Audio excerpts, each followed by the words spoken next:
नमस्कार दोस्तों, कैसे हैं आप लोग। उम्मीद करती हूँ आप सब लोग बहुत अच्छे होंगे, बहुत बढ़िया होंगे। नौकरी समाचार चैनल में आप लोगों का बहुत बहुत स्वागत है।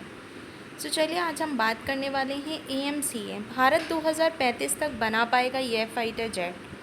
तब तक चीन बना लेगा 1000 J-20 विमान। LCA Mk2 में भी हो रही देरी। क्या न्यूज़ है, ये थोड़ा वायुसेना से रिलेटेड है जो मुझे लगा कि आप लोग के साथ शेयर करना चाहिए। सो AMCA 2035 तक भारतीय वायुसेना के बेड़े में शामिल होगी। इससे पहले भारत राफेल के F4 या F5 वेरिएंट का विकल्प चुन सकता है। इसके अलावा medium multi role fighter aircraft contract के तहत 114 राफेल F4 खरीद सकता है, जिन्हें मेक इन इंडिया के तहत भारत में ही बनाया जा सकेगा। भारत के स्वदेशी लाइट कॉम्बैट एयरक्राफ्ट तेजस Mk1A की डिलीवरी इंजन सप्लाई में देरी की वजह से अटक गई है। दूसरी तरफ भारत अब इसके अधिक पावरफुल और एडवांस वर्जन तेजस मार्क 2 LCA Mk2 के प्रोटोटाइप की टेस्टिंग 2026 से शुरू करने की योजना बना रहा है। वहीं 5वीं पीढ़ी के लड़ाकू विमान एडवांस मीडियम कॉम्बैट एयरक्राफ्ट को लेकर भी बड़ी जानकारी सामने आई है कि इसका प्रोडक्शन वर्जन 2035 तक शुरू होने की उम्मीद है, जबकि चीन जब तक अपने छठी पीढ़ी के विमानों की तैनाती की तैयारी कर रहा है। बड़ी बात यह होगी कि जब तक भारत अपना पहला 5वीं पीढ़ी का लड़ाकू विमान MCA पेश करेगा, तब तक चीन के पास कम से कम 1000 J-20 स्टील्थ लड़ाकू विमान होंगे। चीन से चल रहे गतिरोध के बीच यह बात बेहद चिंताजनक मानी जा रही है।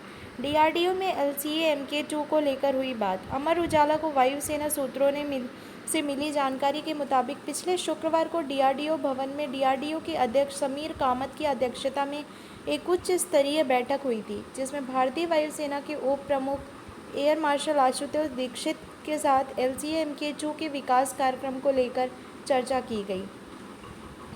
इस समीक्षा बैठक में एरोनॉटिकल डेवलपमेंट एजेंसी के साथ फुल स्केल इंजीनियरिंग डेवलपमेंट को लेकर चर्चा हुई। इस बैठक में इस बात पर भी चर्चा हुई कि LCA Mk2 को प्रोटोटाइप 2025 की शुरुआत तक आना था, लेकिन उसमें 1 साल की देरी हो रही है।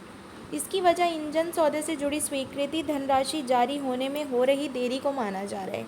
वहीं LCA मार्क 1 और मार्क 1A में जहां अमेरिकी कंपनी G404 के इंजन लगे होंगे, तो LCA मार्क 2 में भारत में ही बने ज़्यादा एडवांस फीचर वाले GF414 लगाए जाएंगे। 83 तेजस मार्क 1A की डिलीवरी में हो रही देरी। तेजस मार्क 2 में न केवल स्वदेशी होगी, बल्कि इसमें प्राइमरी सेंसर के तौर पर उत्तम रडार लगा होगा। वहीं स्वदेश में बना AESA रडार भी अंडर डेवलपमेंट है, जिन्हें अपग्रेड प्रोग्राम के तहत Su-30 MKI लड़ाकू विमानों में लगाया जाएगा। तेजस मार्क 2, जिसे मध्यम वजन का लड़ाकू विमान भी कहा जाता है, का कुल वजन 17 टन होने की उम्मीद है, और यह तेजस मार्क 1A से बड़ा है, जिसका वजन 13.5 टन है। सूत्रों ने बताया कि भारत GE के साथ कॉन्ट्रैक्ट पर हस्ताक्षर करने से पहले ही तेजस मार्क 2 के प्रोटोटाइप की फ़्लाइट टेस्टिंग के लिए एडवांस में कुछ GF414 इंजन देने की बात कही है। इसकी वजह है कि HAL को GE इंजन की सप्लाई में देरी की वजह से भारतीय वायुसेना को 83 तेजस मार्क A1 जेट की डिलीवरी में देरी हुई है। मार्क 1A में लगने वाले GE404 इंजनों की डिलीवरी इस साल मार्च में शुरू होने वाली थी, लेकिन अब वे सितंबर 2024 तक पहुंच गई है। 2010 में शुरू हुआ था advanced medium combat aircraft programme. वहीं सुरक्षा पर कैबिनेट समिति ने हाल ही में AMCA विमान के डिज़ाइन और विकास को मंजूरी दी है। AMCA को 2010 में लॉन्च किया गया था और इसमें भी काफ़ी देरी हुई है। AMCA फाइटर जेट की पहली उड़ान 2024-25 में होनी थी। इस प्रोजेक्ट में 4 साल के फ़्लाइट टेस्टिंग प्रोग्राम को पूरा करने के लिए 5 प्रोटोटाइप चाहिए, जबकि 2028 या 29 तक इसका प्रोडक्शन शुरू करने की तैयारी थी। रक्षा सूत्रों के अनुसार 5वीं पीढ़ी के लड़ाकू विमान एडवांस मीडियम कॉम्बैट एयरक्राफ्ट का प्रोडक्शन 2035 तक ही शुरू होने की उम्मीद है। सूत्रों ने बताया कि AMCA का प्रोटोटाइप 2028-29 तक ही पूरा हो पाएगा। वहीं एएमसीए प्रोजेक्ट की मंजूरी से एक दशक बाद यानी 2034-35 तक ही यह भारतीय वायुसेना में शामिल हो पाएगा। वहीं इसके उलट चीन ने पहले ही 200 से ज़्यादा 5वीं पीढ़ी के J-20 लड़ाकू विमानों को भारत से सटे बॉर्डर पर अपनी एयर बेस पर तैनात कर दिया है। वहीं जब तक भारत अपना पहला 5वीं पीढ़ी का लड़ाकू विमान एएमसीए भारतीय वायुसेना में आएगा, जब तक चीन के पास कम से कम 1000 J-20 स्लीथ लड़ाकू विमान होंगे। 5वीं पीढ़ी के फाइटर जेट खरीदने की तैयारी में पाकिस्तान। वहीं चीन अब 5वीं पीढ़ी के बाद 6वीं पीढ़ी के फाइटर जेट बनाने की तैयारी कर रहा है। फरवरी 2023 में aviation industry corporation of China ने सोशल मीडिया पर अपनी 6वीं पीढ़ी के फाइटर जेट का कॉन्सेप्ट शेयर किया था। इस कॉन्सेप्ट में डायमंड शेप्ड विंग और टेललेस डिज़ाइन की तस्वीरें दिखाई थी।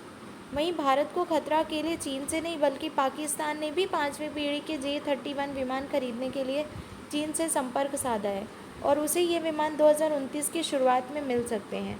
वहीं तब तक भारत के पहले एएमसीए का प्रोटोटाइप ही तैयार हो पाएगा। खास बात यह है कि भारत का LCA तेजस Mk-1 ने चीन के JF-17 से पहले उड़ान भरी थी, लेकिन प्रोडक्शन के मामले में लालत फीताशाही का शिकार हो गया। पाकिस्तान मीडिया का दावा है कि पाकिस्तानी वायुसेना के पायलटों ने चीन में चीनी FC-31 गिरफाल्कन, जिसे पहले J-31 के नाम से जाना जाता था, लड़ाकू विमान पर ट्रेनिंग लेना शुरू कर दिया है, जिसके बाद अंदाज़ा लगाया जा रहा है कि जल्द ही 5वीं पीढ़ी के लड़ाकू विमान पाकिस्तान को मिल सकते हैं। इसके अलावा पाकिस्तान तुर्की के साथ 5वीं पीढ़ी के लड़ाकू विमान विकास कार्यक्रम में शामिल होने और चीन से FC-31 लड़ाकू विमान खरीदने के लिए भी बातचीत कर रहा है। भारत को कठोर फैसले लेने की ज़रूरत। पूर्व वायुसेना उप प्रमुख एयर मार्शल अनिल खोसला का कहना है, भारत को कुछ कठोर फैसले लेने की ज़रूरत है। LCA Mk-1A में देरी हो गई है। विमान का प्रोडक्शन अमेरिकी कंपनी जनरल इलेक्ट्रिक की तरफ होने वाले इंजन की सप्लाई पर निर्भर है। इसराइल और हमास के बीच चल रहे युद्ध के चलते इसराइल से रडार की डिलीवरी में भी देरी की संभावना है। LCA Mk-1 में देरी का असर LCA Mk-2 और AMCA पर भी पड़ सकता है। वे कहते हैं कि वायुसेना तुरंत राफेल लड़ाकू विमानों के 2 और स्क्वाड्रन खरीदे और हालात की समीक्षा करे। ये घबराहट में खरीदारी नहीं है, बल्कि यह एक ज़रूरत है। एयर मार्शल खोसला कहते हैं कि भारतीय वायुसेना को अपनी ज़रूरतें पूरी करने के लिए तुरंत 114 मल्टी रोल फाइटर एयरक्राफ्ट चाहिए। वहीं राफेल का एक फ़ायदा यह भी है कि वायुसेना के पास पहले से ही ये विमान है, जबकि नौसेना जल्द ही राफेल M मरीन को अपने बेड़े शामिल करने वाली है। 2007 में MMRCA के तहत 126 जेट खरीदने का फैसला। इससे पहले भारतीय वायुसेना ने अगस्त 2000 में 126 मिराज 2000 विमान खरीदने का प्रस्ताव दिया था। 2004 में इस प्रस्ताव को खारिज कर दिया गया और 2007 में MMRCA के तहत 126 जेट खरीदने का फैसला लिया गया। इससे पहले भारतीय वायुसेना ने medium multi role combat aircraft सौदे के तहत नए लड़ाकू विमानों की खरीद की प्रक्रिया लगभग 15 सालों तक जारी रखी थी, लेकिन भारत सरकार ने इसे रद्द कर दिया और सीधे फ्रांस सरकार ने 36 राफेल विमान खरीद लिए। भारतीय वायुसेना के पास काफ़ी संख्या में पुराने लड़ाकू विमान हैं। वायुसेना चाहती है कि अगले 10-15 वर्षों में मिराज 2000, जगुआर और MiG-29 के बेड़े को 250 से ज़्यादा LCA Mark II fighter jet से बदला जाए। इसके अलावा भारतीय वायुसेना ने 180 LCA Mark 1A विमानों का ऑर्डर दिया है। अधिकारियों ने संकेत दिया कि LCA Mark 1A का उत्पादन 2032 तक पूरा होने की संभावना है। वहीं सूत्रों का कहना है कि भारत के पास इस कमी से निपटने के लिए 3 विकल्प हैं। या तो वह US F-35 लाइटनिंग या फिर रूसी ASU-57 फेलन खरीदे, नहीं तो GCAP global combat air programme या FCAS future combat air system fighter development programme के लिए यूरोपीय देशों में किसी को सहभागीदार बनाए। भारत के पास राफेल की ये वर्जन खरीदने का ऑप्शन। वहीं AMCA 2035 तक भारतीय वायुसेना के बेड़े में शामिल होगी।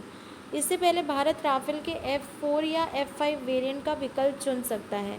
इसके अलावा medium multi road fighter aircraft contract के तहत 114 राफेल F-4 खरीद सकता है, जिन्हें मेक इन इंडिया के तहत भारत में ही बनाया जा सकेगा।